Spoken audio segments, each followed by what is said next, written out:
Good afternoon, everybody. Welcome to Alliance of the Sacred Sons. This is the second tutorial of the game. This is going to concentrate on the first turn, namely what you should do during the first turn. Excuse me. So we're going to take a look at our situation, and we're going to talk a little bit about the game itself, what you're supposed to be doing, kind of the concept of the game. To kind of help you understand, okay, what am I supposed to do? I know a lot of people have, looked at the game and it's like, wow, what am I supposed to do? It's so much. There's so many windows and buttons and, which is true. But at the heart of the game, there are really only 2 or 3 things that you do, but you can do them in a wide variety of ways. As the Emperor, you can create projects, which are essentially 4X versions of doing things like colonizing planets, building star bases, building shipyards, building outposts, developing your planets, throwing celebrations, etc.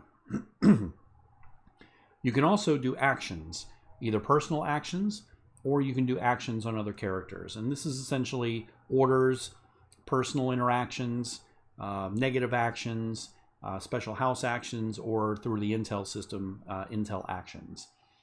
And that's basically, between those 2 things, along with working through your Nexus, you set your budget, you set your science, things like that. That is what you do as the Emperor. So it's really not as daunting as it sounds. People that like Paradox games will really, really like Alliance of the Sacred Sons, I think, because it's a very similar game in that you're basically thrown into an empire fully made. And you are basically told, okay, kid, go get it. Save the empire without much direction. And that is a little bit by design. Now, we're going to have a dedicated tutorial, and of course, this LP series will help. But really, the game is about self-discovery, and it's about kind of finding your way as you grow your character and evolve your character and evolve the empire, kind of in the image of what you're looking for. So, all right. So with that in mind, let's kind of take a look at our starting situation. So the first thing I like to do is take a look at the houses to kind of see where we're at. Now you see we have a power of 8, which is considerably higher than these power. Hawken has a power of 3, power of 2, power of 2, power of 1, power of 1. Which seems, is as it should be. You are the ruling house. You have been the ruling house for generations. You should be the most powerful house. But if you notice, you only have 1 holding, which is New Terra. Now, New Terra is a heck of a planet, which is why, you have so much power.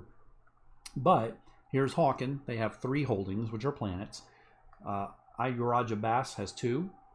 And then Aloha has 1, 1, 1. So the first thing that I look for is I look for the relationships. Do I have any friends? And in this game, no, I don't. I have what's called tension. Tension is essentially 1 step below neutral, where they don't really hate you, but they're not super motivated to work with you. And that's kind of the default state. You got to keep in mind that the whole great house dynamic, these houses want power.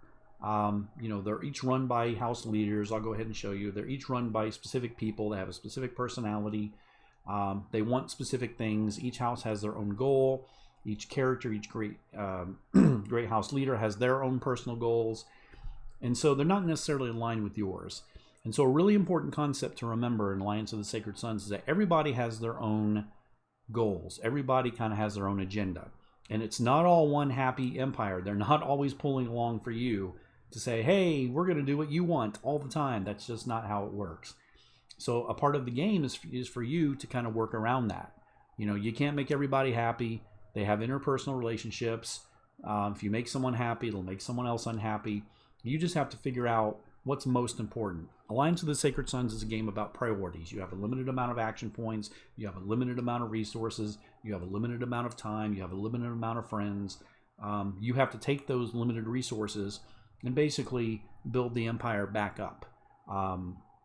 So that's kind of the first thing I look at. So I look at Hawken. Now Hawken is super high academic. So when we look at the when we look at the science system, we'll kind of talk about that. But there's someone that I would count on to really help me add to the science point output.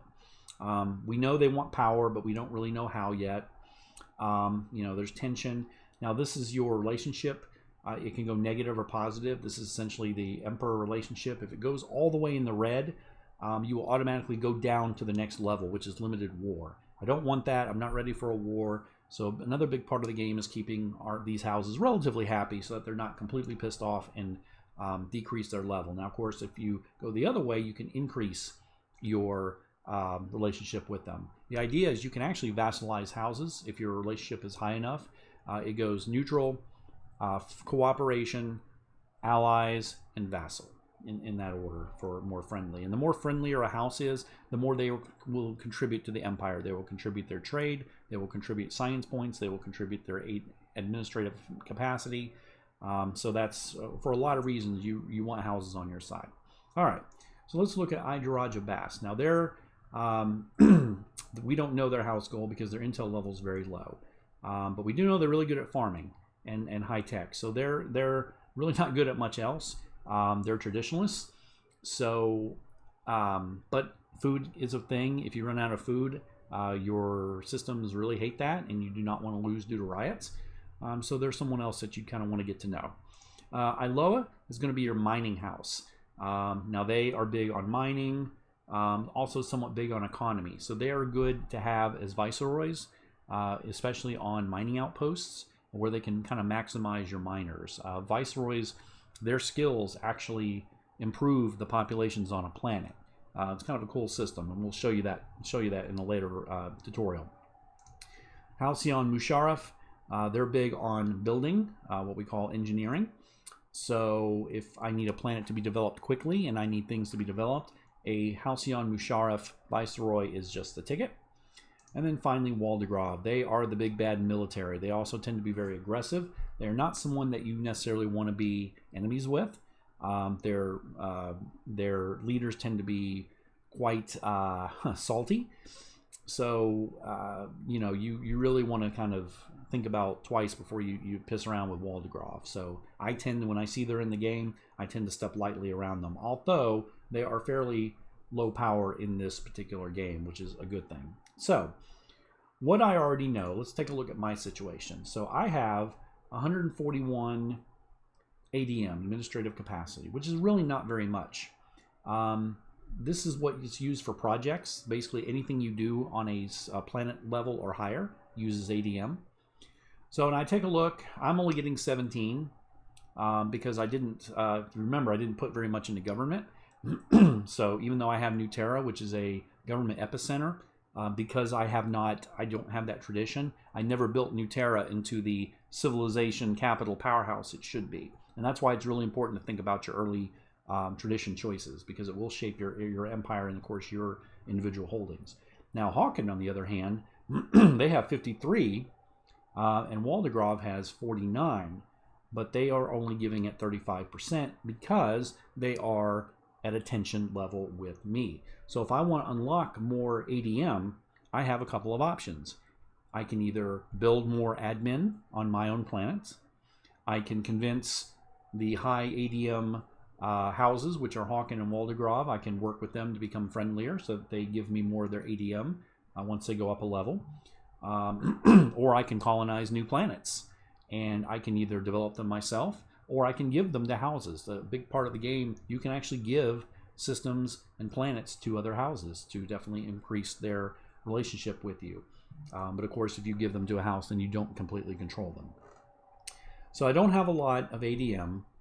I don't have a lot of energy. 1600 is not very much. That's a low amount.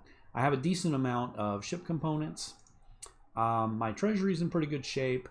And then I have a decent amount of basics, not a lot of heavy, and not a lot of rare. So I can see already that materials are going to be an issue. So just to kind of give you an idea, when I do a project, let's just say a basic project, I'll just go ahead. So I'm in mode. By the way, this is where you can see your projects for a given mode and level. So let's say I want to send a trade convoy. You can see it's going to cost me 50 ADM total to do. 500 energy, 500 basic, 250, I'm sorry, 500 basic, 250 heavy, and 5 rare. If I wanted to say relocate a trade hub, that would cost me 200 energy. 150 basic, 100 rare and 5, or sorry, 100 heavy and 5 rare. So things that are built in space tend to take more heavy and rare. Things that are built on the ground tend to take more basic, and almost everything takes a lot of energy. So that kind of gives you an idea. I'm not going to be able to do just a whole heck of a lot of projects. All right, so the next thing I look at is I look at my economic situation. So I go into the economic nexus, which is right here. So this shows me my projected gross empire product. So I look at my province, and my province, this is my gross province product, 846 BC, which is billion credits. So that's pretty good. If I look at my budget allocation, in order to fully fund all of my units, military, domestic, intel, and science, I need 1,359 billion credits. I always start out with 500. You get sort of a gift at the beginning, regardless of whether you're above or below that, so that you have something to kind of work with. So kind of looking at that, my tax rate is 50%, which you can actually raise and lower, but it affects your houses. If I were to raise it, as you can see, it definitely affects the reputation and vice versa. Now what we can do is we can drill in to kind of see, okay, what's going on with our province. So now we can look and see, oh, great, Neo-Cyrus is doing great. Corinth, doing great. Shu, oh, whoa, Shu system, not so much. And then everybody else seems to be in the green. But let's take a look at Shu. What is going on with Shu? Okay, Iloa Prime. So they're at -92. So they're a drain right now. They're not providing any sort of tax. Not only they're not providing any sort of taxation. In fact, they're a drain on my province. So what we can do, we can take a look. This gives us kind of a top-level view of the planet. Now I can see that the Viceroy has a low economic skill, which is from 28, goes from 1 to 100, and then a 2 administration rating. They're in good health, and they're very low power. So I'm going to go ahead and take a closer look at Iloa Prime. Again, this is my first turn. I'm just trying to kind of see where I'm going to have some trouble spots. I'm not necessarily going to do everything yet. I'm just going to see kind of, okay, here's what I may need to focus on. Oh, it's the provincial capital. Wow. 92 billion credits negative. So let's look at the GPP. Well, they're not making very much, and they have no retail network to speak of. So let's take a closer look. Well, they only have 39 million people. And that's probably because it's a desert planet with not a great bio. It's technically habitable, but it's not really that habitable. So already I have a few decisions that I can make. I can relocate the provincial capital. That is a project that you have. Because this is not really a great place to have it. It's not a nice planet. If we go into our demographic mode, this kind of shows you what the pops, which are the people on your planet, they think about the planet. And as you can see, there's quite a bit of negatives. So when we look at migration, we actually did have one person immigrate to this planet. It looks like a miner, probably because they have a lot of mines. But you can see, other than mines, this is the desirability of the planet for migration. Nobody wants to come here. These are super low. So, you know, miners, you know, definitely, probably because there's a lot of mines, which we can take a look at the employment. We can see, okay, there's 5 miners employed, but there's 10 mines. So they have not found the mines yet. So they have to basically move into the mines. And so there's a model where they move into the regions. You can kind of see here, you can see each region has its own population, its own development. But the pops have to actually move into the region on their own and actually start the job. So, so we can look at that and, okay, is this a lost cause? Because right now what's dragging us down is the infrastructure cost. So that's something to look at. Now we're not going to get in the nitty gritty. That's kind of, we're going to look at planet operations in a later tutorial. But I just wanted to show you that that is kind of an area that we can focus on, sort of on the big picture. All right, so everything else looks pretty good though. When I go back again, 846, not too bad. So now let's take a look at our military and see what our military situation is. Okay, so we have a military power overall of 54. It looks like we have 3 forces. So we have 3 forces that have been generated. Now, we didn't put a tremendous amount into our military. So when we take a look at the force, you can see that we have very little. This is combat power 10, combat power 3, and combat power 0. This is, I think this is our scouting force. Yes, this is our scout force. So they just have basically 1 scout cutter. Because we didn't put a lot into our military, it's not enough to fully fill out a entire force. We'll get into the military system. It will get its own tutorial. But basically know that each force has a TOE, table of equipment, and that the less that's filled out, the lower the effectiveness of the force. And that also includes the skill of the admiral, which is super low, 8 out of 100. So we'll touch on all that later, but that's for now. So my military is not super powerful. So when we take a look at, I have one shipyard, which is understandable because I only have one planet. And right now they're building destroyers. I can actually change production. I can change to any of these things that are, you know, they take a certain amount of turns. It shows me how many available I have to use. And then of course I can also set the size, but right now it's a light shipyard, so I don't have anything bigger. So I have one light shipyard. I can also turn off the shipyard if I want to pause it, if I have a problem with my budget.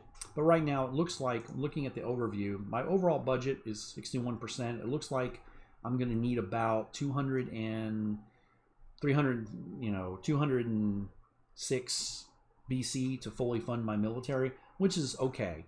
I can also change the priority between these different shipyards, forces, and logistical networks, which is very important. We'll get into that shortly. I can kind of change the parameters, and you see the percentages change depending on kind of what I'm doing. If I fund everything, everything goes down. If I pull, then, you know, so it goes from there. So finally, I can look at assembling a new force. Now right now, I don't have any ships, so I can't actually build any because I don't have any spare ships right now. So right now I'm building a destroyer, but if I wanted to build a different force, I would have to dismantle one of these, which I could do by disbanding it, and then the ships would go back into the pool to be used towards another force. Again, we'll cover that more in the military. All right, so I don't have a very great military, so let's kind of zoom into the province and let's go to military mode and let's see what I know. Okay, so it looks like I'm the only one that actually has a military. It looks like even Waldegrave, this is something I've been kind of playing with. I've kind of scaled it back. I think for a later version, I'm going to scale it forward so that other houses have more military. We're going to kind of be tweaking the military system, but you would see them at the different you know, yards. But right now, no other house has a standing military, which is as designed. You don't, houses are not meant to have a stronger military than you necessarily starting out. Right. So then the next thing we're going to look at is we're going to look at intel. We're going to look at our inquisitors. These are kind of your special forces, the people you send to assassinate people and blackmail people and go investigate things. So right now I don't really have any really great ones. Sometimes you'll get an espionage of 4, you'll get a better spec ops. Espionage is basically how well they can get information. This is used when you have them go see information about projects, or, you know, have them investigate a person or a planet or a house or what have you. The higher this number, this level, the better they are at that. This bar shows how close they are to increasing in level. They gain experience through actions. You can also train them separately. They have a mission readiness. They have a mission, which nobody right now is assigned a mission, and then no target, and they're all on New Terra. So right now they're primed, but they're not really that great, but they're not costing me very much either. So right now, this is a very important, when we get to the budget. The Intel budget is 125 billion credit. That's what was set by default. To ensure that all my Inquisitors stay with me, I have to make sure that I spend at least 135 billion credits on there, because it's not just one person. They have an entire, it's almost like a small army, like a special forces army. This is their loyalty. So this is the chance, because I'm only spending 125 billion credits when their salaries are 135, and they do increase depending on how their rank and experience. There is a 7% chance every turn that one of them may defect or disband and leave my service, basically. And right now I don't have any special operations, so there's no budget for that. This is the Empire Intelligence Center level. It always starts at 3. That is the number of Inquisitor squads that you can have in the Empire at any one time. Building an EIC not only lets you train Inquisitors at that location, but it also significantly improves your intel on that planet. So because I have a level of 3, my cap is 3, my number active is 3, so I cannot build any more Inquisitors right now.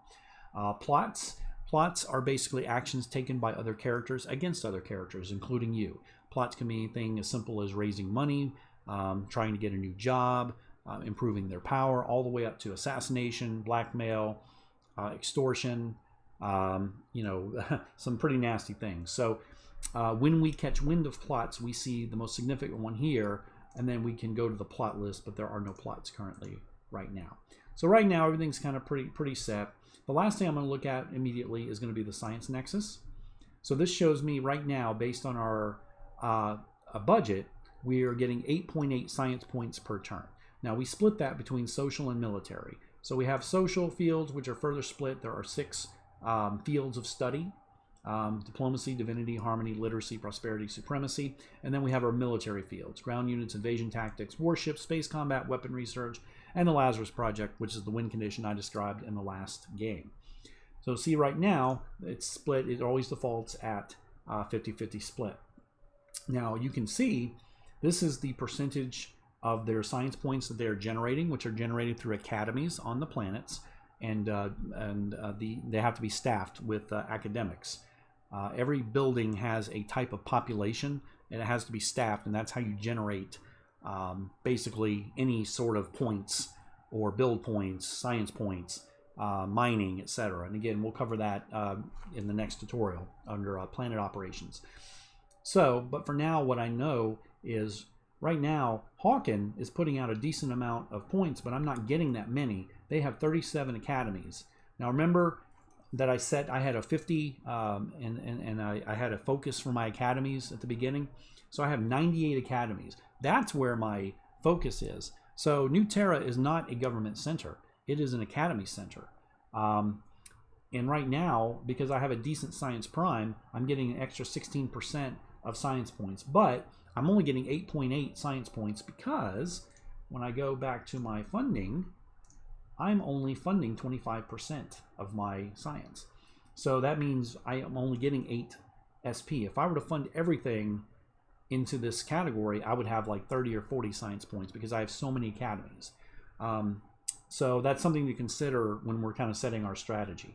But going back, you can see Hawken also has a decent amount of academies, but again, they're not providing much SP because they're only at 35%. Same thing as with the ADM. So in order for them to free up more of their research for the Empire, I need to get on better relations with them. All right, so what do I know so far? So I know that Hawken is probably the house that I want to most work with because I need their science, even though my own science is pretty good. If I decide I want to go for a science victory, you need a lot of points to get there, and there are several prerequisite texts that you have to have. So you need as many houses that with good academic skill on your side as possible. I thought Waldengrove would be more of a threat, but they don't really have a military, but that doesn't mean they can't build it. They have their own, in fact, if we go into their holding, they have a shipyard. So both Halcyon Musharraf and Waldegrove have their own shipyards. So right now I can see they're building frigates and they're building cutters, and they're not too far away. So I cannot change their because those are their shipyards. So I can't do anything with them. They're a big concept to understand is holdings. You have an empire. If you think of the empire as a series of barons, the houses own their own planets. And see, they own Walden, they own Wanderer.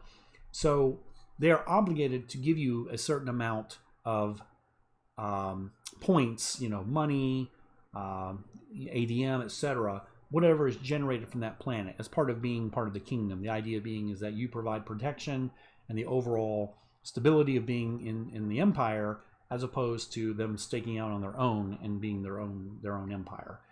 But because our relationships are a little frosty, I'm not getting much from these planets. So that's a big part of the game, is really managing relationships and really trying to understand, okay, where is my empire weak? So right now I know it's weak in ADM. I know it's fairly weak in minerals, and especially energy. The energy will go very fast. So my immediate priorities are, okay, I've got to find some energy sources.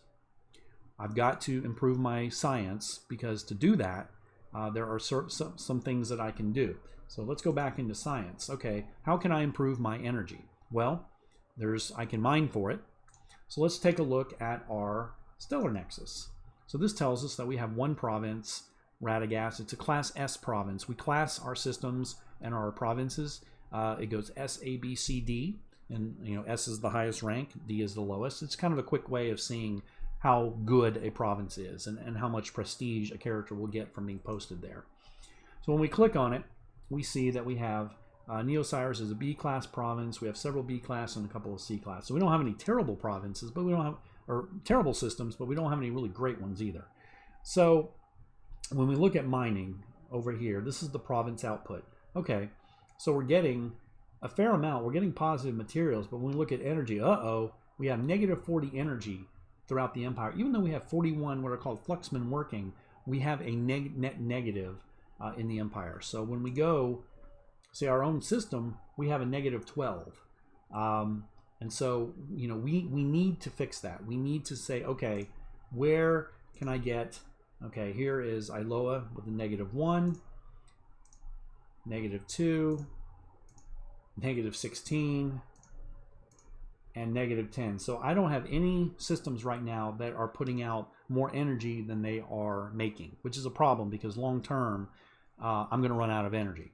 So the first solution would have been to make friends with the house that had planets that were putting out good energy. I don't seem to have any, even with Iloa, which is a little surprising. See, they're the lowest. They're basically breaking even. If I look at their planet, I can see they're basically breaking even with energy. So I can go to the economic mode, I can go to production, and I can hover, and I can see they're just about break even on employment. And the reason is they have 3 fluxmen, and they have 5 energy generators, so they're all working. But when I look at the Viceroy who's running it, you see the high tech, see how the high tech is very low? It means that he is not basically running that sector very effectively. And again, we'll get to this in more detail, but just know that this Viceroy is not good for this planet if I want it to put out more energy. So I have options there. I can get rid of the Viceroy, I can train the Viceroy, I can ask the house to, if I can swap out the Viceroy, I can exile the Viceroy, I can have the Viceroy killed through assassination if they're not willing to do it. There's a lot of options, but we'll get into those next tutorial. So the other option I have, if I don't want to micromanage a planet, is to find a planet to put a mining outpost on, preferably one that's high in minerals. So let's take a look at Delfy, since we know a lot of information about it. So we've got, so we don't know too much about it. These question marks mean that they're basically not known. We know that there is a desert planet and we know there's a barren planet, but we don't know too much else about it. Now this planet looks fairly promising because it's got a low outpost cost, because the bio level, if it's anything over 50, anything over 50 is essentially habitable for humans without too much in the way of protection. It's just not very pleasant. As you get closer to 100, it's nicer, and 100 is like a Gaia planet. And yes, you can terraform. You have terraforming projects in the game that improve this level. So, but we don't know about the energy. Now, we do know deserts typically have good energy output. So what I can do is I can send a scout ship to learn more. So let's do that. Let's go ahead and send a scout to, so now we have we're going to send them to scout. And here, we'll take one turn, and we're going to have them scout planet Delphi. So hopefully they will come back and give us more information about that specific planet. In the meantime, in order to really use that planet, I don't really want to put a colony there because colonies are very expensive. And unlike in other 4X games, a colony is a really, really big deal. So, and they're very expensive to launch. So I don't think I want to do that. So instead I want to put a mining outpost. Well, I don't have the technology to do a mining outpost. So that is actually found under prosperity. So we look here under basic mining outposts. So it's going to cost me, now the way the science system works, and again we'll get into it in a little more detail, but essentially the more science points you put into a specific category, you see this little light here, it's either off, red, or green. So if I turn this on, it means that I have told my science nexus or my science prime, hey, let's look into prosperity. So any one of these are potentially available for me to have. They're just not necessarily they're not necessarily available yet. So if I unlock it, then I get a chance to this breakthrough chance. So essentially, I put science points into prosperity. This breakthrough chance goes up, and then after a certain time, I roll below the breakthrough number every turn. Then I get a chance to get one of these level 1 if there's no prerequisites to it, and then I'll get a pop-up that says, "Hey, do you want to continue in researching this discovery?" I say yes, or I say no, which essentially kills the project, and then it can never be researched again. And some things have prerequisites, so if you kill a project, you may be killing prerequisites, so it's not something you want to do lightly. But if you're really trying to, get something specific, you may have to do that. So since knowing right now I don't have a lot of military threats, I'm going to go ahead and put my, I'm going to go ahead and distribute heavily towards social. So you see I'm about 85% social, a little bit military. So we'll go ahead and change that distribution. So now you see, now I have about 7 science points per turn, and that will start showing up next turn. So I'm going to focus everything into prosperity because there's a lot of good stuff here. Planetary retail hubs improved. You can build a retail network, which we'll get into. Trade ports, the economic system. There's a detailed trade system, which we'll get into. Infrastructure is very expensive, especially if you have planets that aren't very good. This actually cuts costs. And then, of course, mining outposts. On the military side, I'm going to go ahead and all I have right now, I don't have, all I have is frigate and corvette units. That's already unlocked because I put a decent amount into military. But I think I would like to go the next level. And so I'm going to go ahead and turn this on. So now you see it's on, and you see basically you need at least 50% of text researched in a level before you can move to the next one. Doesn't matter which ones. You just have to have 50%, at least 50% plus. So if I have 3 in a category, then I need 2. If I have 4 in a category, I need 2. If I have 5 in a category, I need 3, etc., etc. If you kill a technology, again, it doesn't count towards being researched. So if you kill more than 50% of text in a category, you can never move to the next level. So again, you have to kind of be careful with that. So, all right, so I've set my strategy. So I'm going to focus on the social fields. I'm only going to focus on prosperity. So there's that. The next thing I'm going to do is I'm going to set my budget. So we go to budget allocation in the Nexus. So you're always given 500. So we're going to go to a special allocation screen. So I know I want to push towards energy. Okay, that means I need to research, mining outposts. So I'm going to pour a fair amount. And you see how much I'm putting in. You see I have 15 science points. So I'm going to do that. I want to make sure my intel is funded. Now you see how the loyalty goes up as I put more in. So there we go. I'm at 100%. I can also click on these auto fund if I have enough. If I lock a certain category, like you see, if I lock both categories, I don't have enough money to auto fund. But if I unlock it, then they'll auto fund at the expense of science. So I don't want to do that. So domestic. Now you see, domestic is interesting. So remember we talked in the first tutorial about popular support. So investing in your people, the domestic budget is basically investing in your planets, making sure they have nice things, making sure that they have their needs taken care of. It's sort of a catch-all. The more you put into the domestic budget, the happier your people will be. And you can see that here. This is kind of shows you broad scale. If I put nothing into domestic, then I'm going to lose 5% every 2 turns from that. Now, this can be mitigated by other positive factors, but that's kind of an additional loss. That's a pretty big hit. So I'm going to put a little bit. Well, I don't have that much, though. So now here's where I have to kind of think about, okay, do I really need 17 science points per turn? Probably not. Let's see what I can do with 12. The other thing I have to do is I have to keep my logistical network active. That's another very, very important consideration. In fact, let me show you. Let me just get out of this for a moment. You see this circle? This is your logistical network. And if you zoom out, you see this is a level 3 logistical center. If I click on here, it shows the current range, defense, and I can turn it on. This is how much it's costing me per turn in my military budget. So there's 80 costs per turn. I go to my military budget, and there's my LGCs. So as you can see, nothing can happen. You cannot, scouts are a little unusual because they have excess fuel, but basically you cannot send units. So if I try, let's say I try to send a combat unit somewhere, let's just have them move. I can only send them within the range of this circle. They can't go here and they can't go to other constellations because basically this represents the amount of fuel, supplies. This is kind of a network. Keep in mind these are interstellar distances represented. I mean, you're talking about between stars, and these are constellations.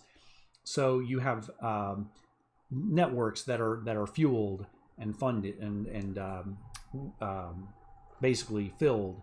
So if I don't put a certain amount of money into the network, it shrinks and it doesn't fill as large an area. Now, if I don't have a, let me go ahead and let me go back here. So you see my entire province is right now contained within the logistical network, which is a good thing.